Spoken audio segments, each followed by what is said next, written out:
black man on a $65 million jet. Please. You probably detail these seats for a living." Vanessa Holt laughed when she said it. Not a quiet laugh. Not something she tried to hide.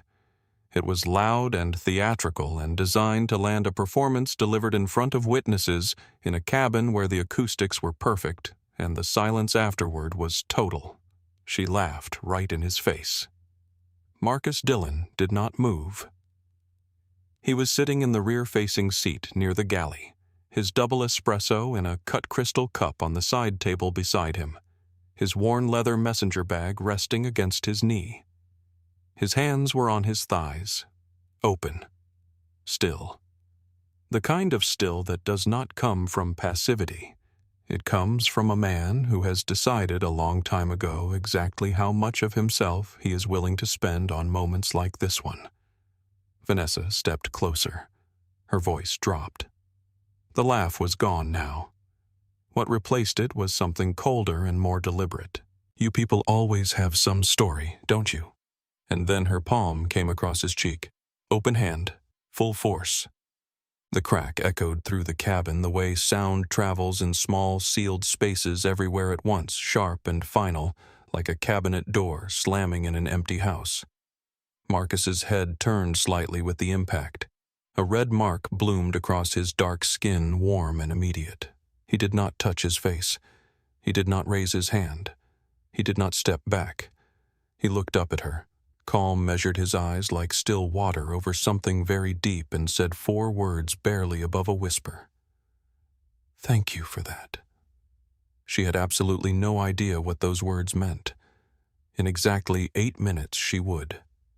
Man, she really looked at him like that. On his own plane. Let that settle for a second. Because this is not a story about a bad day or a misunderstanding or a moment that got out of hand. This is a story about what happens when someone decides before a single word is spoken, before a door is opened, before a hand is extended, that a person does not belong somewhere. And what happens when that person turns out to be the one who built the whole thing. Before we take you back to how this morning started, I want to ask you something. Have you ever walked into a space you had every right to be in and felt someone make a decision about you before you said a single word? Drop your city in the comments right now. And if stories like this one hit different for you, hit subscribe. We are just getting started. Now, let us rewind. Because this story does not begin with a slap.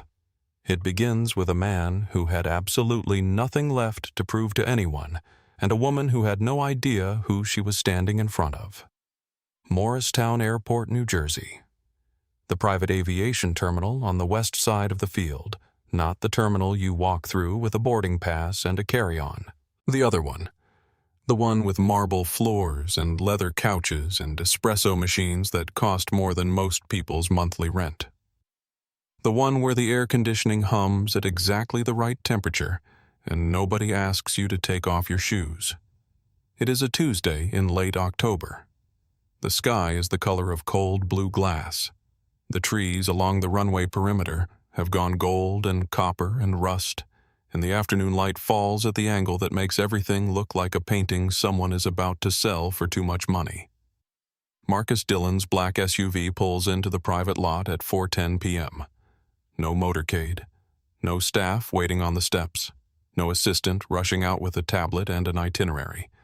Just Marcus in the driver's seat, one hand on the wheel, and Raymond Voss in the passenger seat, reviewing a term sheet on his phone, with the focused quiet of a man who does not waste words or minutes.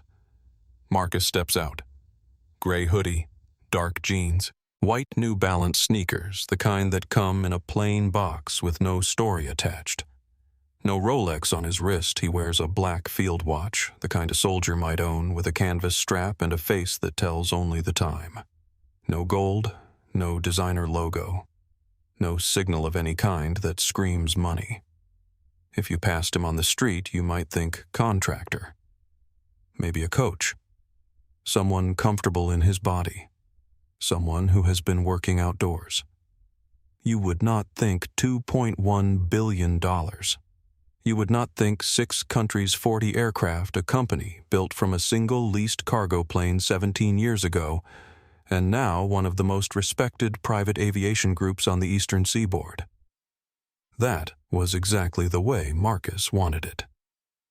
Inside the FBO lounge, the woman behind the front desk, her name is Gloria. She has worked this terminal for 11 years, looks up and smiles the way people smile when they are genuinely glad to see someone. "Mr. Dillon, good to see you." Marcus calls her by her first name without having to think about it. He asks about her son's basketball tournament, remembers that the semifinals were last weekend, listens to the answer like it is the most important thing happening in his life right now. He leaves a folded bill on the counter when he turns to go, not making a show of it, just leaving it the way you leave something for someone who deserves it. Out on the tarmac, one of the ground crew jogs over to meet him. Older guy named Patch says Ernie forearms like rope. He shakes Marcus's hand with both of his. "Your bird is fueled and beautiful, Mr. Dillon." "Always is," Marcus says and grins and means it. His phone buzzes. His CFO, an $800 million acquisition of a regional carrier, a deal that has been in motion for 4 months, and today the term sheet is ready to lock. Marcus talks while walking his voice low and even no dramatics. "Lock the term sheet. We close Friday. That is it. 5 words. $800 million. He ends the call and drops the phone back in his pocket. Raymond shakes his head slowly from 2 steps behind. "You know, one of these days you might actually walk in somewhere dressed like the man who owns the place." Marcus does not break stride. "The day I need a suit to earn someone's respect is the day I have already lost." "Remember that, Ray." Raymond does not have a response for that. He just nods and keeps walking. The plane is a Gulfstream G650. Sitting on the tarmac in the amber afternoon light, the Crestline Aviation Group logo on the fuselage gleams midnight blue and gold, clean and quietly authoritative. The tail number is visible from 50 yards. Inside hand-stitched cream leather, a recessed shelf with a carved African sculpture Marcus bought in Accra 12 years ago, and on the forward cabin wall a framed photograph Marcus at a ribbon-cutting ceremony for a youth aviation program surrounded by teenagers in matching blue polos, all of them grinning like they have just been told the door was open all along. His plane, his space, every inch of it built from the ground up. His regular cabin crew had called in sick that morning, 2 attendants, both down with something from a team lunch the day before, no backup available on short notice. Marcus's operations team had called Royale Cabin Services, a contract staffing company Crestline used occasionally for cargo overflow.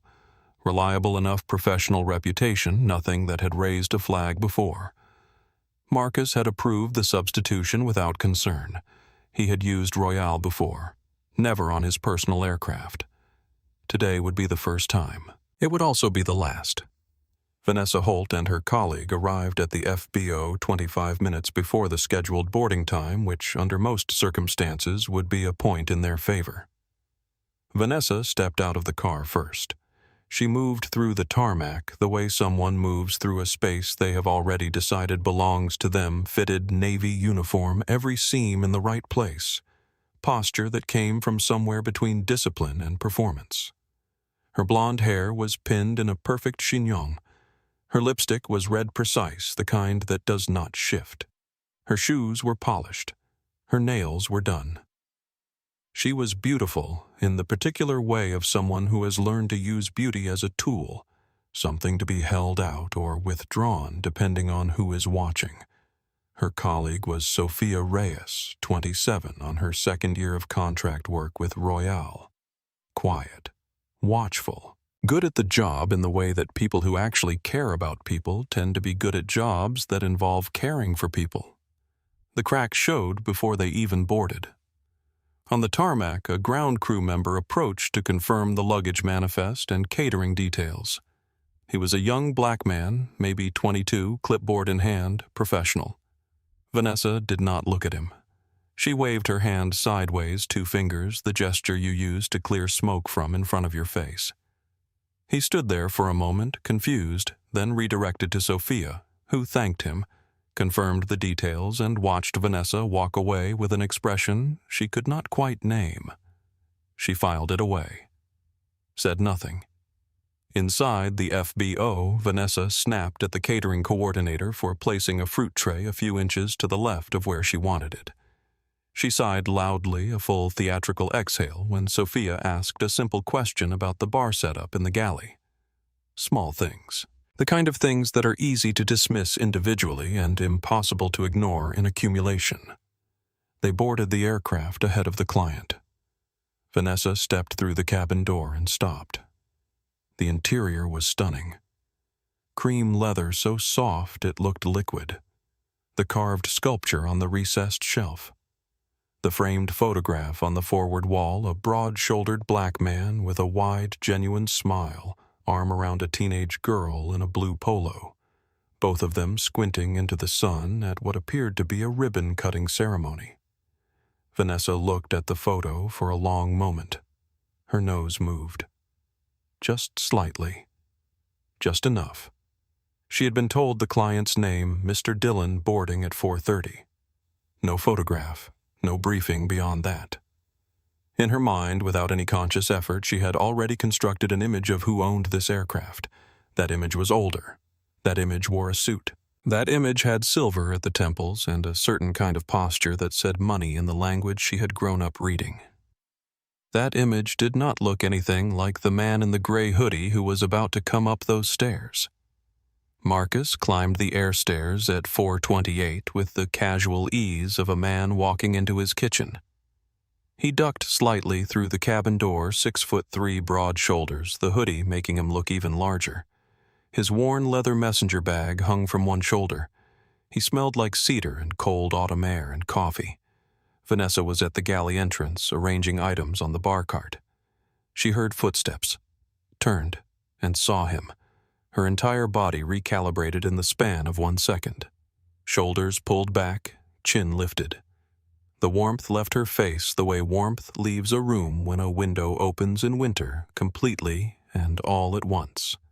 She stepped into the aisle, planted her feet, blocked his path. No greeting, no welcome aboard, no good afternoon. Nothing. "Excuse me?" Her voice was flat and clipped. "Can I help you?" "Are you with the ground team?" Marcus had heard this question before. Many times, in many rooms, in many versions of the same voice. He kept his face neutral. "No, I am the passenger." He moved forward. She did not move. "I am going to need to see some identification." She squared her stance. "We cannot have just anyone walking onto an aircraft like this." That word landed in the cabin air and stayed there. Anyone. 90 seconds earlier, a white catering driver had walked up these same air stairs carrying 3 trays of food and a case of water. He had not been asked his name. He had not been asked for identification. He had walked on, set things down, and walked off without Vanessa so much as lifting her eyes. But the man in the gray hoodie was anyone. Marcus did not argue. He pulled out his phone and showed her the boarding manifest, his name, the tail number, the departure time, the destination. Everything matched. Everything was right there. Vanessa glanced at it for less than 2 seconds. That could be a screenshot. She waved the phone away. "I need a government-issued photo ID, a real one." Marcus reached into his messenger bag, pulled out his wallet, handed her his New Jersey driver's license, full name, photograph address in one of the wealthiest municipalities in the state. Vanessa held the license with 2 fingers. She looked at the photo, looked at Marcus, looked at the photo again, looked at the interior of the cabin, looked back at Marcus. Her brain was fighting itself. The name matched. The face matched. The address was exactly what it said it was. But something inside her, something older than logic, something that had been there long before this afternoon, refused to accept what the evidence was telling her. She held the ID for 22 seconds. Raymond, in his seat 3 rows back, watched the clock on his phone. Marcus stood with his hand extended, patient as stone. Vanessa, without returning the ID, turned away from Marcus and pulled out her phone. She called Royale Cabin Services Dispatch. She did not lower her voice. She did not step into the galley or move to the back of the cabin. She stood in the aisle 6 feet from Marcus and spoke as if he were not there. "Hi. This is Vanessa on the Morristown assignment. There is a gentleman here claiming to be the client." She paused. "Something feels off. I want to make sure we are all safe before I proceed." The word feels, not looks, not seems, not anything concrete or verifiable. Feels. As if her instinct, shaped and sharpened by years of assumption, were a legitimate instrument. As if the readout from her gut were more reliable than the government-issued photograph she was still holding in her hand. Sophia, standing near the galley curtain, heard every word. She quietly opened her phone and typed the name into a search engine. Marcus Dillon. Crestline Aviation Group. The results loaded in 4 seconds. She stared at her screen. Her chest tightened. On the other end of the dispatch line, the coordinator confirmed everything. Marcus Dillon, owner, passenger, Crestline Aviation Group. Confirmed, no ambiguity. Vanessa hung up. She stood in the aisle for a moment, phone still in her hand. Did she apologize? No. Did she say, "I am sorry for the confusion, Mr. Dillon, welcome aboard"? No. Did she offer a handshake, a smile, a single word of acknowledgement for the 22 seconds she had spent holding his ID, like it might contaminate her? She handed the license back without looking at him and said in the flattest, most indifferent tone she could produce, "All right. You can take a seat." Not "welcome aboard." Not "please, Mr. Dillon." Not "I apologize for the delay." You can take a seat. The way you tell a child to sit down. The way you grant a concession to someone who has been inconveniencing you. Marcus said nothing. He walked to his seat and sat down. Raymond leaned across the aisle, voice low. "You good?" Marcus gave a small nod. Said nothing else. But behind his eyes, something quiet had started counting. Pre-flight service began. And this is where Vanessa's behavior shifted from careless to deliberate, from passive to surgical. She moved through the cabin with the smooth efficiency of someone who knew exactly what they were doing and had decided clearly and finally exactly who she was doing it to. She poured Raymond a glass of sparkling water without being asked, set it on a linen napkin, even gave him a small, practiced smile, the professional version, the one she kept for clients she had decided deserved it. Then she walked past Marcus's seat without stopping, without looking at him, without acknowledging that he was sitting there. His seat was empty to her. He was furniture. Marcus waited a reasonable amount of time. Then evenly, "Could I get a sparkling water when you get a chance?" Vanessa's sigh was not quiet. It was not incidental. It was full body and theatrical, the kind of exhale that communicates an entire attitude without requiring a single word. "We will get to it." She never got to it. She crossed the cabin toward Marcus's seat and lifted his leather messenger bag from beside his knee. Not asked to move it, not told it was in the way, simply deciding to move it and dropped it into the overhead bin. Not placed, not set. Dropped. The bag hit the inside of the bin with a dull, hollow thud. Marcus watched it happen. The bag was 15 years old, worn soft at the corners, the kind of object that accumulates meaning slowly and cannot be replaced. He said nothing. Vanessa moved to the thermostat on the cabin wall and adjusted it without asking. She dropped the temperature to 60 degrees. Within 3 minutes, the cabin was cold. Marcus felt the chill settle across his forearms like a damp cloth. He said nothing. Each act taken alone was defensible. "Oh, I forgot the water, so sorry, we were preparing for departure. Oh, I did not realize the bag was personal. I was just tidying the cabin." "Oh, I thought all passengers preferred the cabin kept cool. I can adjust it if you like." Deniable, every single one. But stacked on top of each other, the pattern was impossible to mistake. This was not carelessness. This was not an off day or a distracted professional who had too much on her mind. This was a performance, a one-woman production staged entirely for an audience of one. Every cold shoulder, every theatrical sigh, every slight was choreographed to communicate a single message: you do not belong here, and I am going to make sure you feel it. Sophia watched from the galley doorway. Her face had gone pale. She gripped the curtain panel. She wanted to say something. She did not say anything yet. Then Vanessa delivered the line that broke the dam open. Marcus asked calmly and reasonably about the meal service scheduled for the flight. He was a passenger on his aircraft asking a standard question about a standard service. Vanessa turned. She looked at him the way someone looks at an interruption. She delivered the words slowly, deliberately, carrying the full weight of every assumption she had been building since the moment she saw his face in the cabin doorway. "Sir, I am not certain who authorized your boarding, but this aircraft is the private property of the owner. I am going to need you to step off until this situation is properly sorted out."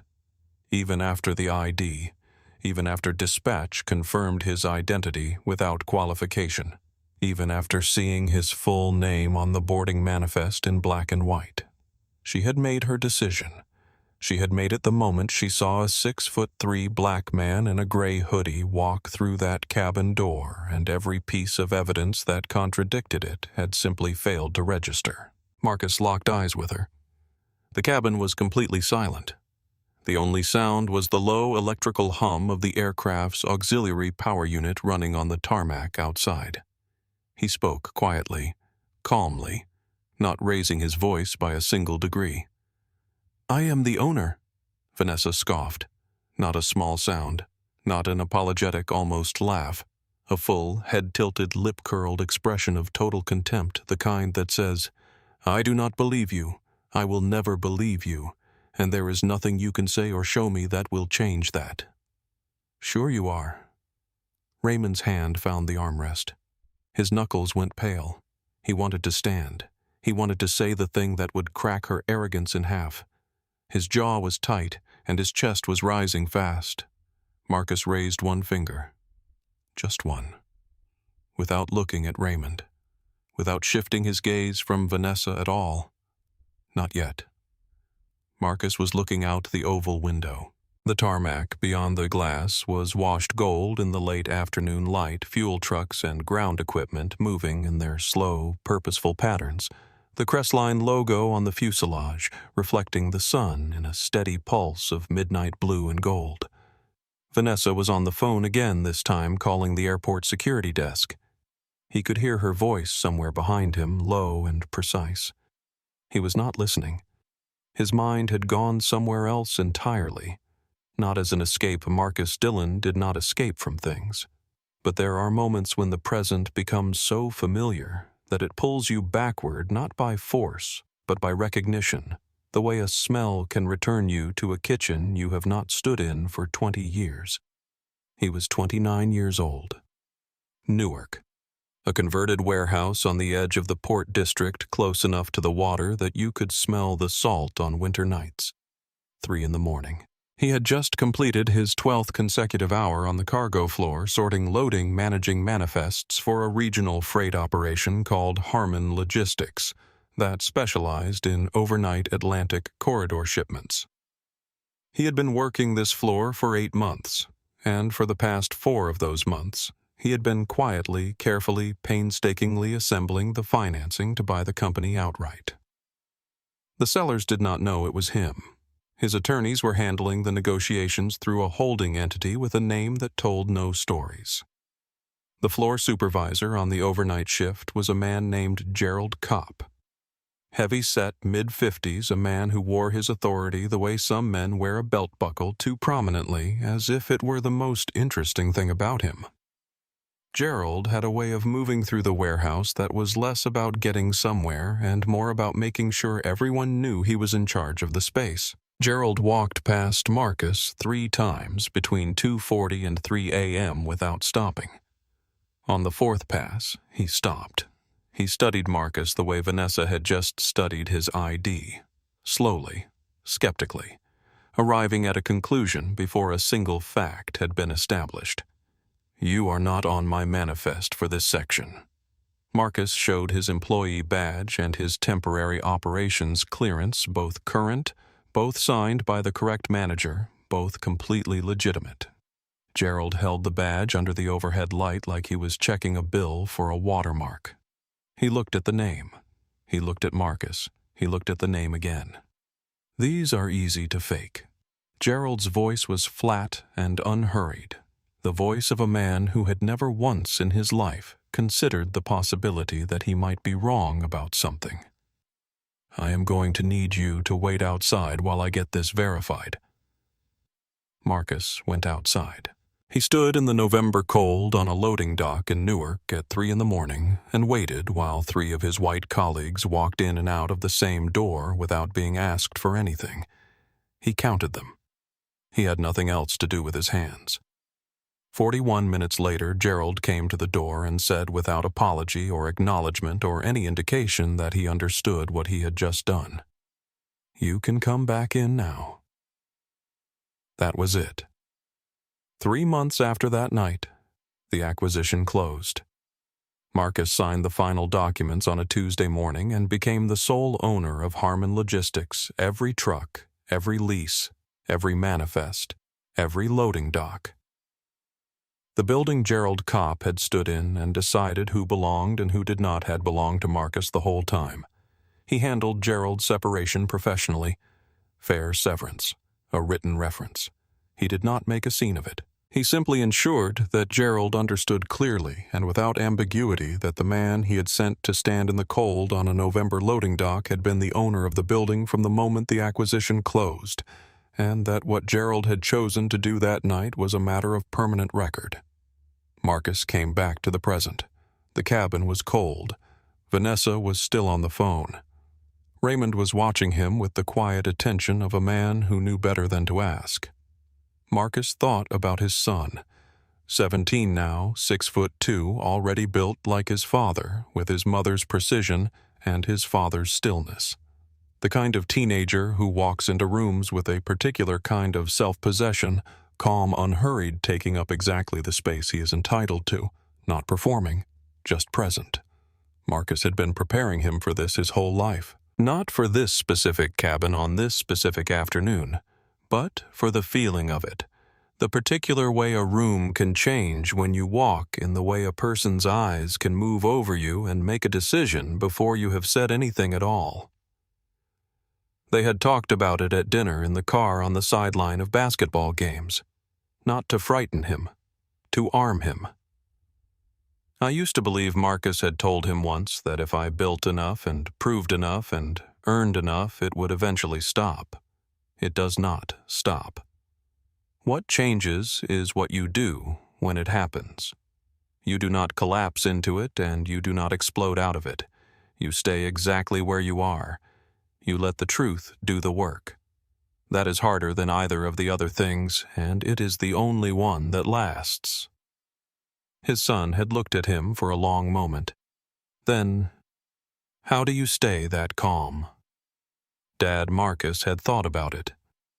Because I have seen what happens to men who do not, and I decided a long time ago that I was not going to give anyone the satisfaction of watching me become something smaller than I am. He looked back at Vanessa now. She was finishing her call. Her voice was confident. Her posture was straight. She had no idea what she was standing inside. Vanessa hung up the phone and walked to the cabin door. She stepped halfway into the late afternoon light and stood at the top of the air stairs, scanning the tarmac below with the focused purpose of someone who has already decided what they are looking for and where they expect to find it.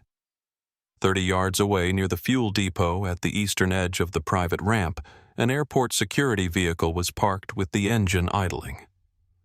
The window was down. Officer Dale Pruitt, 48, square-jawed, 22 years in airport security, had his elbow on the door frame and his sunglasses pushed up on his forehead. End of a long shift. Quiet afternoon. Nothing demanding his attention. Vanessa raised her hand and waved him toward the aircraft. Pruitt rolled forward, parked, climbed out. He moved with the deliberate economy of a man who had responded to hundreds of calls and had developed the ability to read the shape of a situation before anyone explained it to him. He followed Vanessa up the stairs. In the aircraft doorway, she stepped close and dropped her voice into a register that was soft and slightly frightened and precisely calibrated the voice of someone who needs to be taken seriously and knows exactly how to produce that effect. "Officer, I have a man on board who refuses to leave. He claims to be the owner, but we cannot confirm it, and he has been very difficult throughout this whole situation." Difficult. Marcus Dillon had not raised his voice, had not stood from his seat, had not pointed a finger, made a fist, or taken a single aggressive step since the moment he had walked through the cabin door. His hands had been resting open on his knees for the better part of an hour. His espresso cup had not been refilled because Vanessa had never brought it. He had been sitting in his own aircraft with the patience of a man who had decided a long time ago that patience was the only form of power that did not cost you anything. But the word difficult did what it was designed to do. Pruitt unclipped his seatbelt, followed her up the stairs. The cabin felt different with him in it, heavier. The geometry of the space shifted. He was a big man, and he brought a certain institutional weight with him that changed the temperature of the room without anyone having to say anything. He looked at Marcus, looked at Vanessa, looked back at Marcus. "Sir, I am going to need you to step outside while we get this sorted out." Marcus did not move. His voice came out level and almost gentle, the voice of a man who had navigated this road before and knew every turn on it. "Officer, my name is Marcus Dillon. I am the owner of this aircraft. The tail number on the fuselage outside that window is registered to Crestline Aviation Group. You can verify that with the FAA registry in under 60 seconds. I would strongly recommend doing that before this goes any further." He pointed to the oval window. Through the glass, the Crestline logo gleamed on the fuselage in the angled afternoon light, midnight blue and gold, precise and permanent. Pruitt hesitated. Something in his gut, the part of him that 22 years of experience had trained to notice when a story did not quite add up, said, "Slow down. Check first." But Vanessa was right behind him. Her voice was close and urgent, and just quiet enough to sound frightened. "He has been confrontational since the moment he boarded. I already called dispatch and they could not get a clear confirmation." She paused. "I do not feel safe." That was a lie. Dispatch had confirmed Marcus's identity clearly and without ambiguity 25 minutes ago. Vanessa had heard every word. She had simply decided that the confirmation did not count, that the story she had been telling herself since the moment Marcus walked through the door was more reliable than the dispatcher's voice on the phone. And now she was telling her version to Pruitt and telling it with the complete conviction of someone who believes their own revision. Sophia near the galley curtain heard every word. Her face had gone the color of unglazed clay. She took one step forward. Vanessa turned and looked at her, one look sharp and cold and absolute, the look of a woman who has silenced younger colleagues her entire career and does not expect to have to do it twice. Sophia stopped, but she did not step back. Pruitt turned to Marcus again. His stance had widened. His hands came slightly forward, not reaching, not threatening, but positioned. The universal body language of a man preparing to make physical contact. "Sir, I need you to stand up for me. Just step outside so we can sort this properly." Marcus looked at Pruitt's hands. He understood exactly what was happening. He had been in versions of this room before, the shape of it, the logic of it, the specific way that a black man's presence in a space he has every right to occupy can be reframed in the span of 30 seconds into a security concern. He knew how the script was written. He had read it before. Raymond Voss stood up. He rose from his seat slowly, the way a man rises when he wants every movement to be seen and understood. His full height. His voice came out clear, and even the voice of someone who has spent 30 years being precise in rooms where precision matters. "Officer, my name is Raymond Voss. I am the Chief Operating Officer of Crestline Aviation Group, the company whose name is on the side of this aircraft. The man you are preparing to put your hands on founded that company from one leased cargo plane and built it into a 6-country operation worth more than most of the aircraft on this tarmac combined. Before you take one more step in his direction, I need you to look up." He pointed to the ceiling. 3 small black domes. Cabin security cameras mounted at the front, middle, and rear of the aircraft. Small red lights, blinking steadily. Every second since we boarded has been recorded. Audio and video, 3 separate angles, synchronized in real time to our corporate servers. So whatever happens next, Officer Pruitt, everything that has already happened, everything that is about to happen, the whole world is going to see it exactly as it occurred. The cabin went completely silent. The only sound was the low hum of the auxiliary power unit, and somewhere distant on the tarmac, the whine of a jet taxiing toward the far runway. Pruitt froze. His hands dropped to his sides, not slowly, immediately, as if they had been released. He stood in the center of the cabin and looked at the cameras. The red lights blinked back at him, patient and steady and completely indifferent to what anyone in this cabin wanted to be true.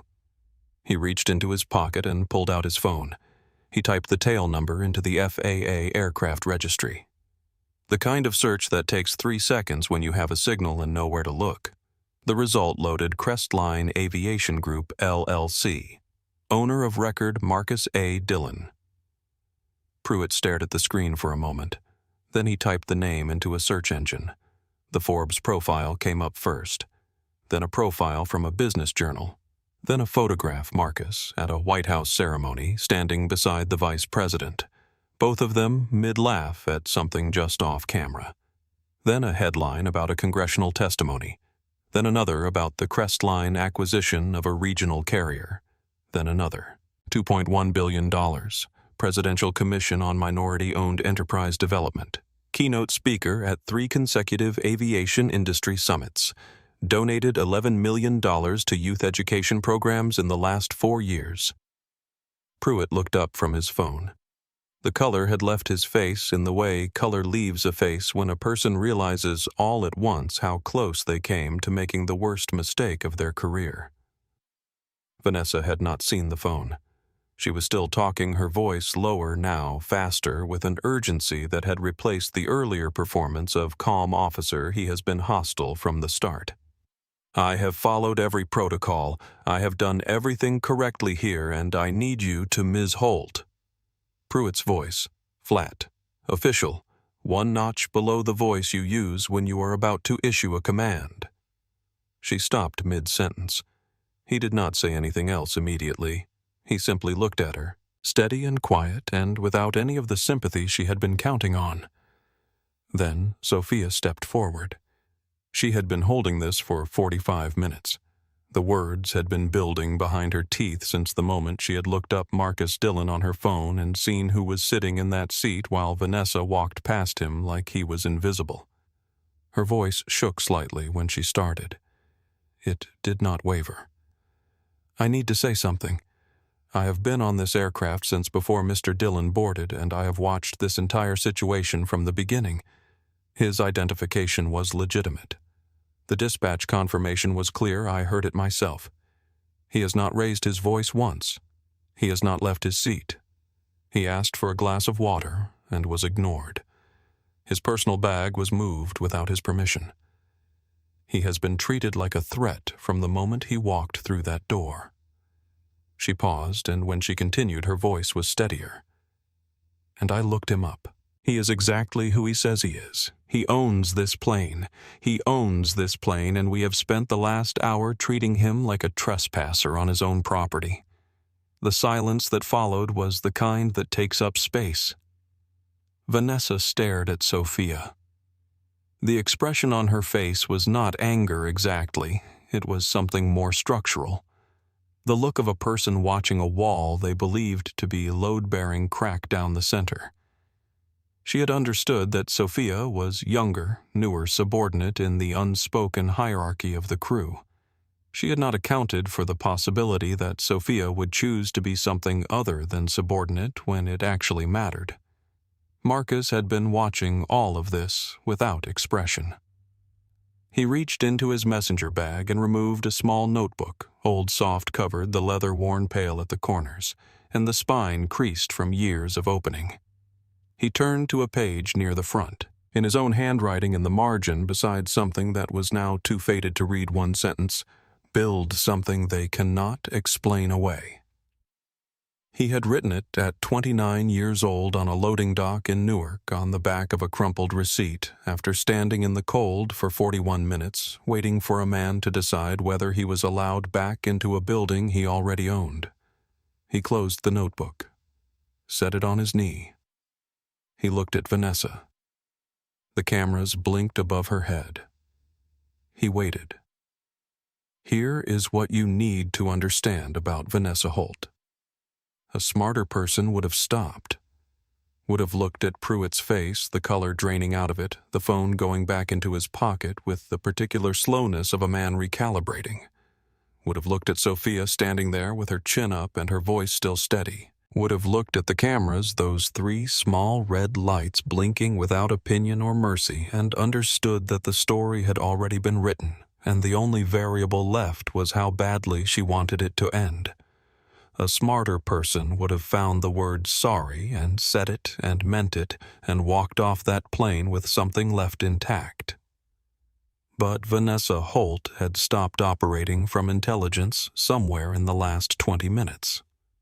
She was operating from something much older, something that had been laid down in her long before this afternoon and had never once been seriously challenged. She had spent her entire adult life moving through spaces that confirmed her assumptions. Cabins, executive lounges, private terminals rooms where the visible markers of status, the suit, the watch, the particular kind of confidence that comes wrapped in the right packaging, organized the world in the way she expected it to be organized. And in those spaces, the rules had always held. The person in the hoodie worked maintenance. The person with worn shoes was in the wrong section. The categories were reliable. They had always been reliable. What she could not process, what her mind was physically refusing to absorb, was that the categories had been wrong the whole time. Not just today, always. And rather than take that in, rather than sit with the terrifying possibility that an entire framework she had built her professional life around was simply not true. Her mind did what minds do when they are cornered. It accelerated. She was not continuing because she was unintelligent. She was continuing because stopping would have required her to dismantle something she had been constructing for years. And that demolition felt more dangerous to her than any consequence she could imagine. She straightened her uniform, squared her shoulders, stepped directly in front of Marcus's seat as if position could substitute for authority.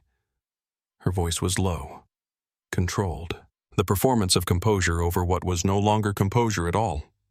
"Sir, I am going to ask you one final time. Step off this aircraft.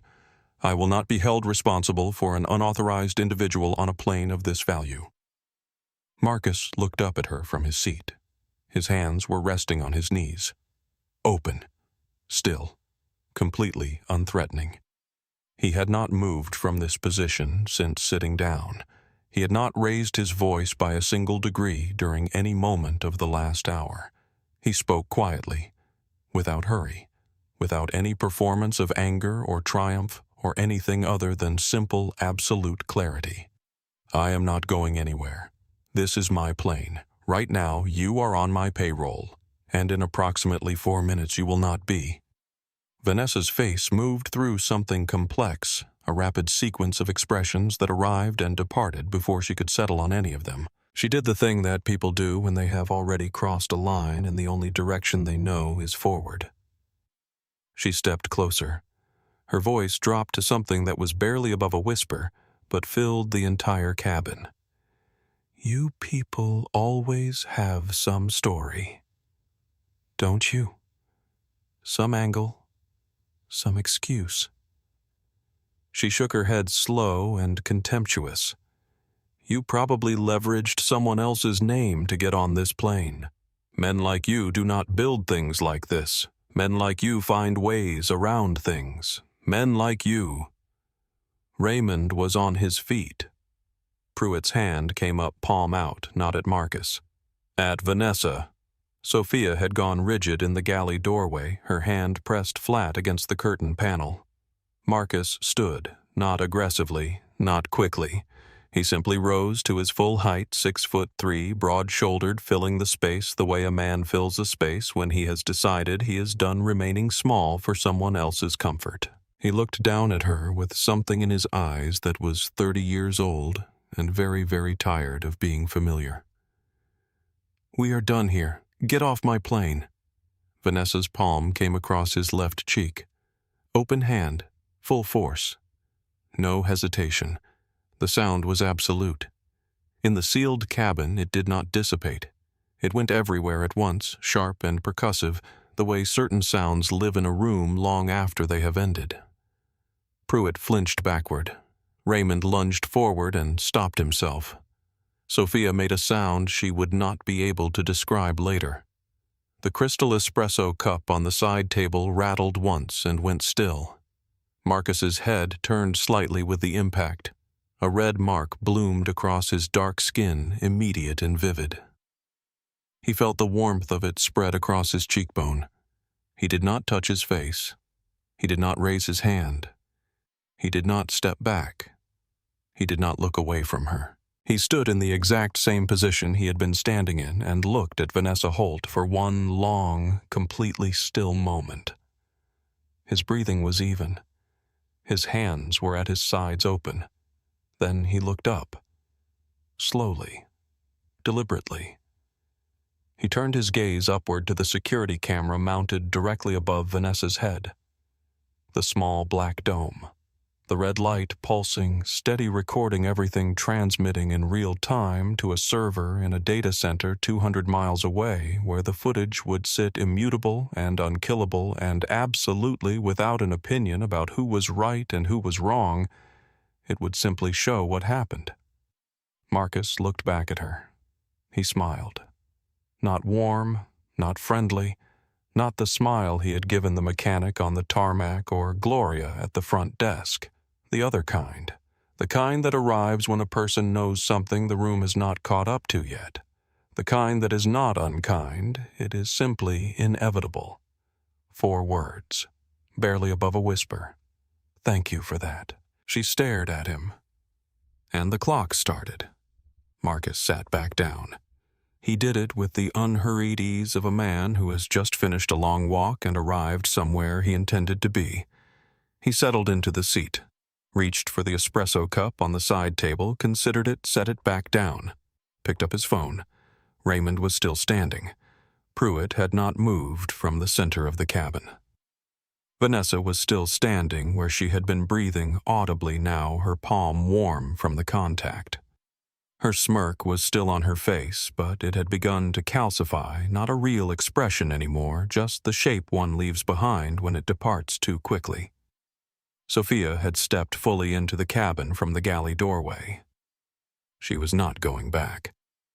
Marcus looked at his phone. He dialed. The call connected on the second ring. Andrew. His voice was the voice he used in boardrooms and courtrooms and conference rooms at midnight, unhurried, precise, carrying the particular authority of someone who bills time in 6-minute increments and has no patience for anything that is not directly relevant. Pull up the live feed from my aircraft right now. Camera 2, rear angle. You are going to see an assault that occurred approximately 90 seconds ago. Open palm, full contact across the left cheek. Yes. On me. I need battery charges filed within the hour. False police report as well. You will hear the full details when you review the footage, But the short version is that the individual in question verbally misrepresented the situation to airport security personnel in this cabin. Hold everything on your end. I will be reachable after departure. He ended the call. Set the phone on the armrest. The cabin was very quiet. Vanessa's smirk was still there, frozen now, a thing her face had not gotten the instruction to release yet. She was watching him with an expression that wanted to be contemptuous and was becoming something else. The narrator steps in here just for a moment. She still thought this was going her way. She still thought the lawyer was theater and the cameras were props and the world was organized the way she expected.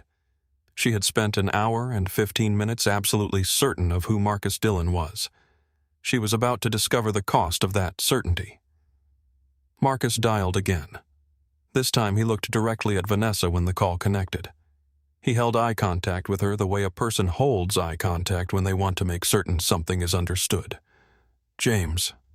His voice was the same level clean without elevation or drama. Pull every active contract Crestline holds with Royale Cabin Services. All of them. Every division, every subsidiary, everything we have ever signed with them. I want termination letters drafted and delivered before the end of business today. A pause. Listening. All of them James. Effective immediately. No partial arrangements, no negotiations, no exceptions. Get it done. He ended the call. The word Royale landed in Vanessa's chest the way a stone lands in still water, not loud, but with immediate and spreading consequence. That was her company. That was the name on her paychecks, her health insurance, her professional license. Her lips parted. The shape of a word formed and then dissolved. Sophia quietly from where she stood, Vanessa. One word. A warning. Vanessa did not look at her. Raymond sat back down slowly. His face was composed. His eyes were not. Pruitt had taken half a step backward toward the cabin door. He was watching Marcus the way you watch something that has revealed itself to be much larger than its container suggested. Marcus dialed a third time. He held Vanessa's gaze without interruption, without the smallest deviation from the moment the call connected to the moment it ended. Patrick. This is Marcus Dillon. On the other end of the line, Patrick Greer, CEO of Royale Cabin Services, a man who had built a $22 million company over 14 years of careful work, answered in the voice of someone who recognizes a call they have been dreading. Marcus let the silence breathe for exactly 1 second before continuing. I am currently sitting on my aircraft at Morristown Airport. One of your crew members, a Ms. Vanessa Holt, has spent the last hour and 15 minutes racially profiling me on my own property. She questioned my right to board my own aircraft. She filed a false account with an airport security officer in which she described me as hostile and difficult. She adjusted the cabin environment without consent, ignored direct service requests, handled my personal belongings without permission, and approximately 4 minutes ago physically struck me across the face with an open palm. The full incident audio and video 3 camera angles has been recording since I boarded and is synchronized in real time to Crestline's corporate servers. My legal team is reviewing the footage as we speak. I need a callback from you within 8 minutes, Patrick. If I do not hear from you in 8 minutes, every contract between Crestline and Royale, the full $11 million in annual business is terminated in full. Every route, every aircraft, every subsidiary agreement. 8 minutes. He set the phone down on the armrest, folded his hands in his lap, and waited. The cabin was so quiet you could hear the individual components of the silence, the hum of the APU, the distant percussion of a fuel truck somewhere on the far tarmac, and underneath everything, Vanessa's breathing, which had become fast and shallow without her seeming to realize it. Pruitt had already turned partially away from the group. His phone was in his hand again. He was doing what he should have done the moment he stepped onto this aircraft. He was looking up the tail number. He was running the search. He was reading the FAA registry result, and then the name, and then the Forbes profile, and then the photograph, and then the headline about the White House ceremony, and the headline after that, and the one after that. He looked up from the screen. He looked at Vanessa. He did not speak for a moment.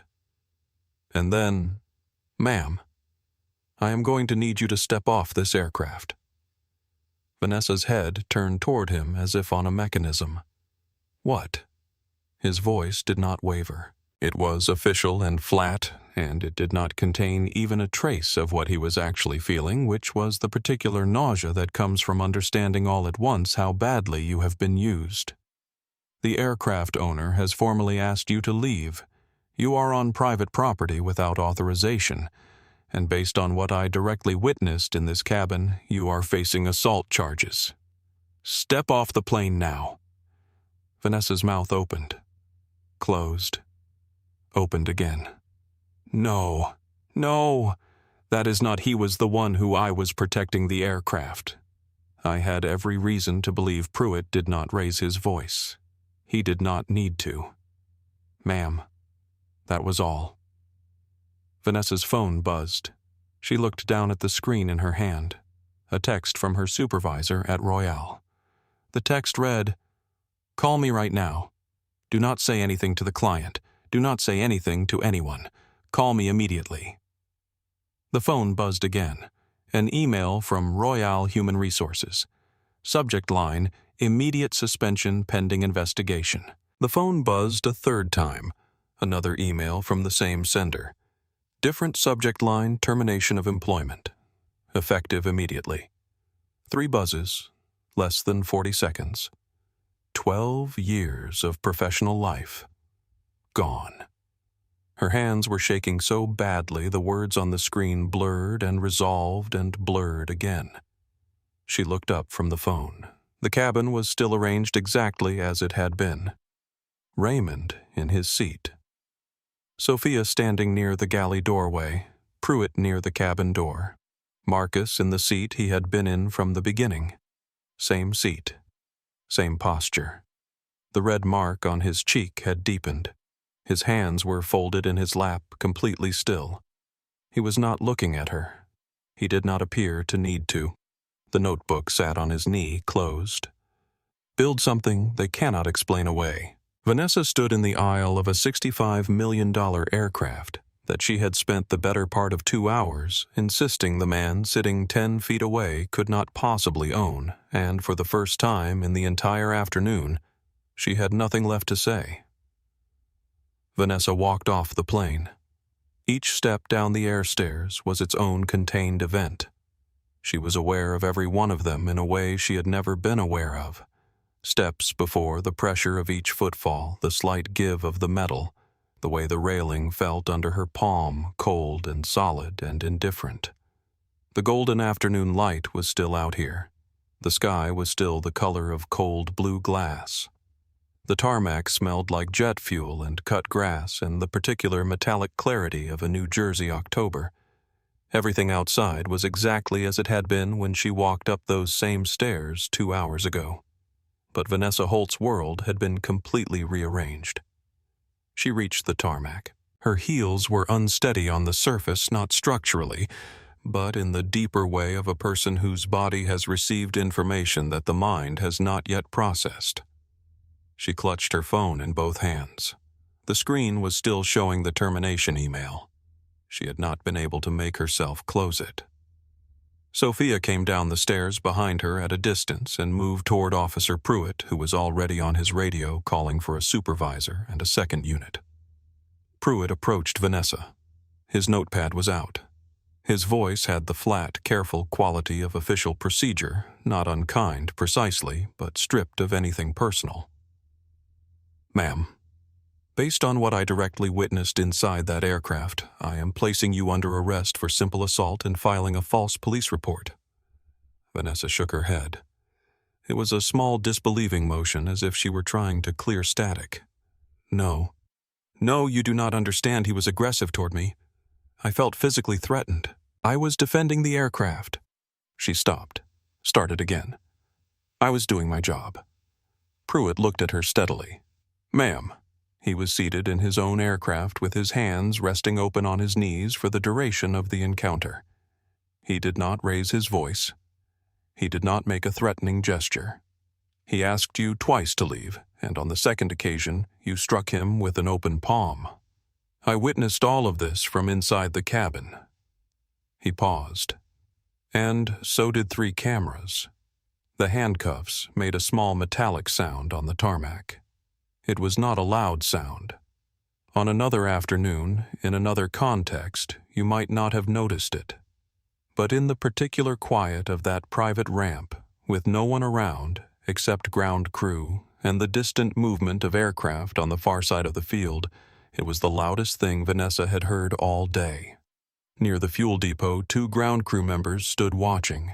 They had seen Pruitt climb the stairs, had heard the raised voices through the open cabin door, had watched it all unfold from a distance with the careful attention of people who know they are witnessing something that matters. One of them shook his head slowly. The other raised his phone. Vanessa was walked across the tarmac. Her perfect chignon was coming apart, strands of blonde across her face, catching on her lipstick. She was crying now. Not the controlled, performative crying she had deployed inside the cabin when she wanted to appear frightened. This was the other kind. The kind that takes over a person's whole body when they have run out of ways to manage what is happening to them. Please, I cannot. I have rent due. I just lost my job. You cannot. It was a misunderstanding. I thought he was. Pruitt opened the rear door of his vehicle. You should have thought about that before you put your hands on someone, ma'am. He guided her into the back seat. The door closed with a solid final thud. Inside the aircraft, Marcus had not moved. He sat in his seat with Raymond across from him and the notebook still on his knee and the red mark still visible on his cheek. The engines hummed. The cameras blinked. The cabin was completely still. Raymond, after a long silence that was not uncomfortable but simply waited until it was ready to end. You okay? Marcus looked out the oval window. He watched Pruitt's vehicle pull away across the tarmac in the long amber light. He watched 2 ground crew members return to the fuel truck, resuming the routines of the afternoon, as though the last 2 hours had not just cracked something open in the sealed quiet of the cabin above them. When his voice came, it was low, almost a whisper. Not tired in the way of exhaustion. Tired in a different, older way. It is not her, Ray. It is not the specific person. He paused. I am tired of the fact that I have been in this exact room before. That my son is going to be in this exact room. That the room keeps existing regardless of how much I build or prove or earn. He turned from the window. It does not stop. I just get better at knowing what to do when it happens. Raymond did not say anything. There was nothing to say that the silence was not already holding. Marcus picked up his phone. He called his wife. She picked up on the first ring she always did when he was traveling, a habit she had never explained and he had never asked about because he understood it completely. Hey. He kept his voice even. Something happened today. On the plane. I am all right. I need you to hear that first. I am completely all right. I will tell you everything when I get home. A pause. On the other end of the line, a breath. Was it bad? A longer pause. Yeah. And then her voice. Come home safe, Marcus. He held the phone against his chest after she hung up. 3 words. They carried the weight of every morning she had watched him leave, every time she had stood at the door and understood that the world he was walking into would see things about him before it saw him, and that there was a particular kind of courage required to walk into that world anyway, day after day, and refuse to become smaller than you are. He set the phone down. Patrick Greer arrived at the airport 26 minutes later. He had driven from Royale's headquarters. He looked like a man who had not blinked since ending his call with Marcus. His face was the color of concrete that has not been poured yet. He requested to speak with Marcus. Raymond met him on the tarmac. He handed Greer an envelope. Crestline Aviation Group letterhead. Formal termination of all contracts with Royale Cabin Services. $11 million in annual business. Effective immediately, no negotiation, no partial arrangements. Greer read it once. Read it again. Looked up at Raymond. Is there anything we can do to... Raymond turned and walked back up the air stairs without answering. The cabin door closed behind him. Patrick Greer stood alone on the tarmac in the long afternoon light, holding a piece of paper that was also, in every way that mattered, a mirror. The footage went public on a Thursday morning, 6 days after the incident. Marcus's legal team had been sitting on it waiting. They did not have to wait long for a reason to release it. Vanessa's attorney, a man named Scott Radner, who wore his suits a size too small and had built a reputation on talking his way out of things, appeared on a regional news segment 4 days after the arrest, and told the anchor with the confident composure of someone who had not yet seen his own strategy fail that his client had been responding to a genuinely threatening situation and that Marcus Dillon had been combative and physically intimidating throughout the encounter. He said this while the footage existed. He said it while 3 camera angles, full audio, uncut and unedited and perfectly synchronized, sat on a server 200 miles away, waiting to show the world exactly what combative and physically intimidating looked like when applied to a man who had spent 2 hours sitting in his seat with his hands open on his knees. Marcus's legal team released the footage 48 minutes after the segment aired. The video was everything. 3 angles, full audio, no commentary, no framing, no narration, just 28 minutes of raw, unedited reality. The ID check, both hands holding it like a potential contamination. The dispatch confirmation, and the shrug that followed it. The water never brought. The bag dropped into the overhead bin like luggage at an airport carousel. The thermostat adjusted without a word. Sophia's face in the galley doorway watching, growing pale. Raymond standing pointing to the cameras, and then, the moment everyone had already heard, described the slap, the echo of it in the sealed cabin. Marcus's head turning slightly and then turning back, and the 4 words delivered in a voice so quiet you had to turn up your speakers to catch them. Thank you for that. Within 14 hours, the clip had been viewed by 8 million people. By the end of the week, there was no platform it had not reached. Not a single major news desk, not a single talk show, not a single group chat among people who cared about fairness and dignity and the question of who gets to exist without having to prove it first. People were not the scrolling past kind of angry. They were the kind that acts. At Royale Cabin Services, Patrick Greer did not survive the month. The board launched an internal investigation under pressure from shareholders and found in the files of the Human Resources Department 2 prior complaints from clients of color against Vanessa Holt. Both formally documented, both reviewed by management, both archived without consequence. One client had written 4 paragraphs describing an incident in which Vanessa refused to address him directly, spoke exclusively to his white colleague throughout a transatlantic flight, and called for security when he asked for a second pillow. The complaint had been filed 18 months before the Morristown incident. It sat in a cabinet. Nobody acted. When this became public, when Nina Hargrove, a journalist at a national news organization, pulled the complaint letters through a source inside Royale and ran the story, the second wave of outrage was larger than the first. Because the story was no longer about a flight attendant who had a bad day and made a catastrophic choice. It was about every organization that had looked at documented evidence of harm and decided that the harm was acceptable. It was about every filing cabinet in every HR department that had ever received a letter like that and closed the drawer. Greer resigned under board pressure. 3 of Royale's largest corporate clients terminated their contracts within the same week. The financial damage was not incidental. It was decisive. The company that had employed Vanessa Holt and buried 2 complaints about her would spend the next 2 years trying to rebuild something it could not simply reconstruct because the thing it had lost was not money. It was credibility. And credibility once broken in front of 20 million people does not reassemble itself on a timeline that any board of directors can manage. The legal case moved with the kind of speed that cases move when the evidence is a video that has been watched by a significant portion of the country. Vanessa was charged with assault and filing a false police report. The footage made ambiguity impossible. There was no version of the events on those cameras that supported the account her attorney had given on television. The jury watched the video on a large screen in the courtroom. They watched it at normal speed and then again slowed down.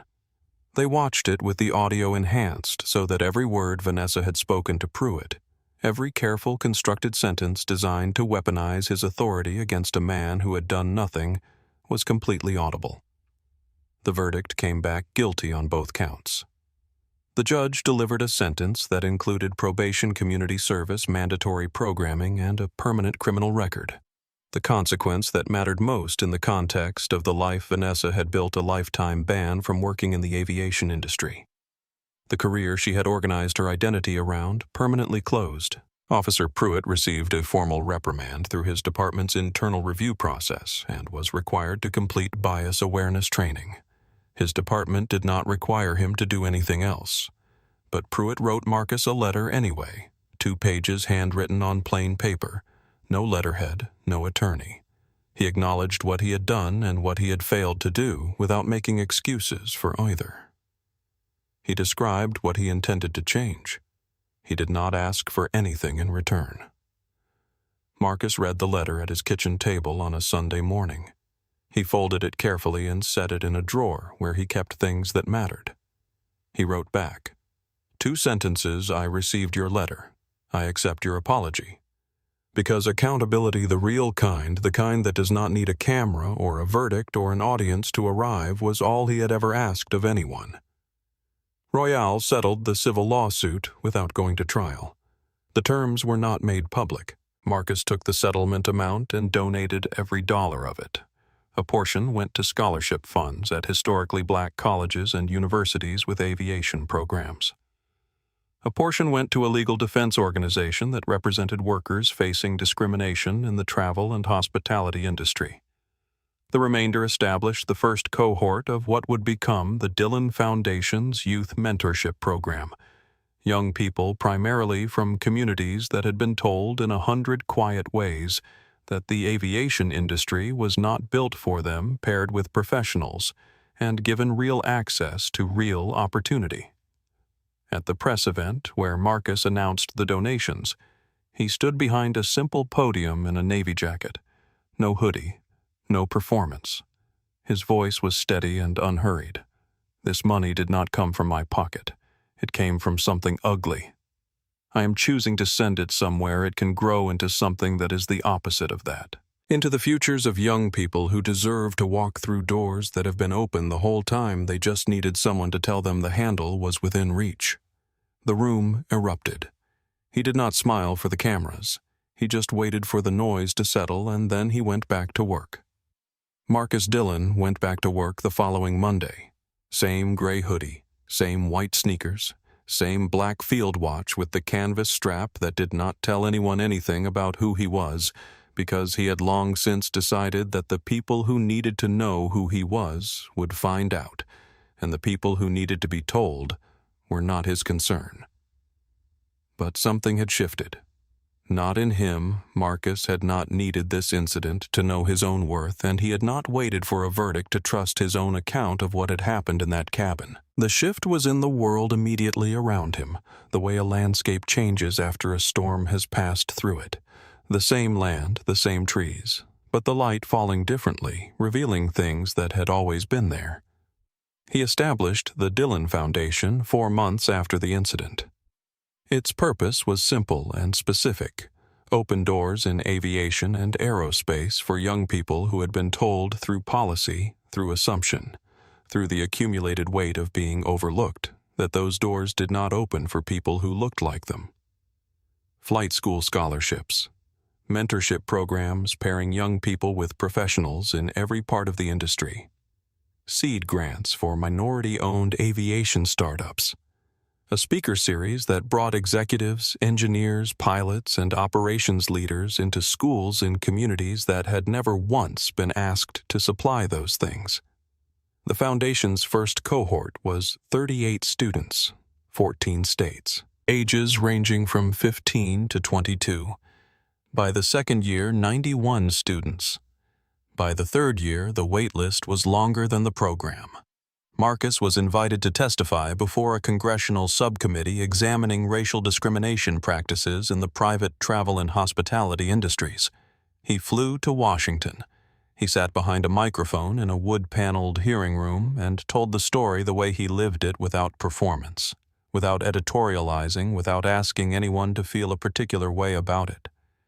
He simply described what had happened in order the way you describe something that you witnessed and are not afraid of. He ended with a question. "I had cameras," he said. "I had attorneys. I had resources and leverage and a name that could appear in a search engine in 3 seconds. I had 30 years of building something large enough that the truth of who I am could not be buried under a lie." He paused, and the room was completely still. What happens to the man who does not have any of those things?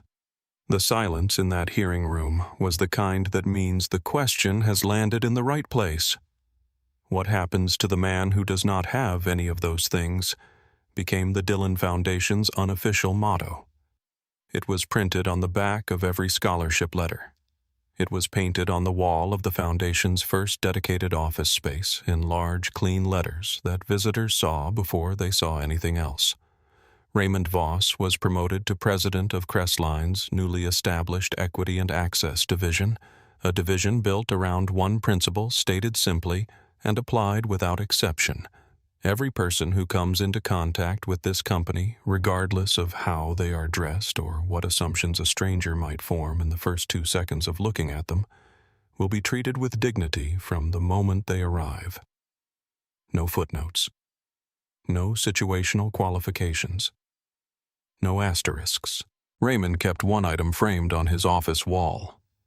Not a photograph of a milestone or a certificate from an industry organization. A printed screenshot of the termination email Royale had sent to Vanessa Holt, the one that arrived as the third buzz of her phone in that cabin, the one whose subject line read, "Termination of employment." Effective immediately. Not as a trophy. As a reminder of what happens when an organization looks at documented evidence of harm and decides the harm is manageable. Of what that decision costs eventually when the cameras are running and the world is watching and there is nothing left to manage. Sophia Reyes gave her full statement to investigators without hesitation and cooperated completely with the legal proceedings. She lost her contract with Royale as an anticipated consequence of telling the truth in a room where the truth was inconvenient for the people paying her. She did not regret it for a single day. 2 months after the incident, she received a direct offer from Crestline Aviation Group. Full-time with benefits, with a role in the onboarding and training program Marcus was developing for the Foundation's youth cohort.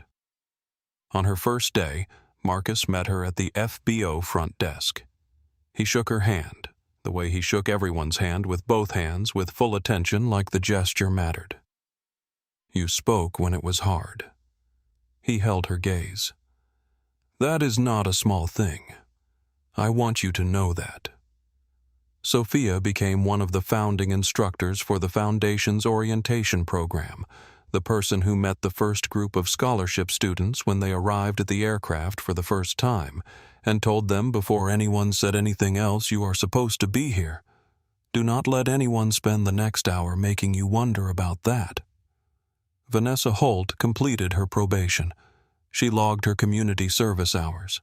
She finished the court-mandated program. Her aviation career was over. The lifetime ban was permanent and unappealable, and she had understood this from the moment the judge delivered the sentence. Public records show she eventually relocated. She removed her name from professional directories and deleted her presence across every platform where it had existed. Some people said the consequences were proportionate. Some said they were too much. Some said they were not enough. The footage did not have an opinion. It simply showed what had happened. A woman who looked at a black man standing in the doorway of a $65 million aircraft and decided before a single word was exchanged that he could not belong there. She did not ask. She did not listen. She looked at the evidence and disregarded it. She looked at his skin and she made her choice. And that choice cost her everything she had built. The last image of this story belongs to Marcus. It is 6 months after the incident, a morning in early April, the sky pale and wide, the air carrying the particular freshness of a season that is just beginning to mean it. Marcus is standing on the tarmac at Morristown Airport. He is wearing the gray hoodie. In front of him, a group of 17 young people from the Dillon Foundation's first cohort are boarding a Crestline aircraft for their orientation flight. Most of them have never been on a private aircraft. Several of them have never been to an airport before today. Some of them are nervous in the way of people who are in the presence of something they were told was not for them, and are still adjusting to the idea that someone has looked at them and decided otherwise.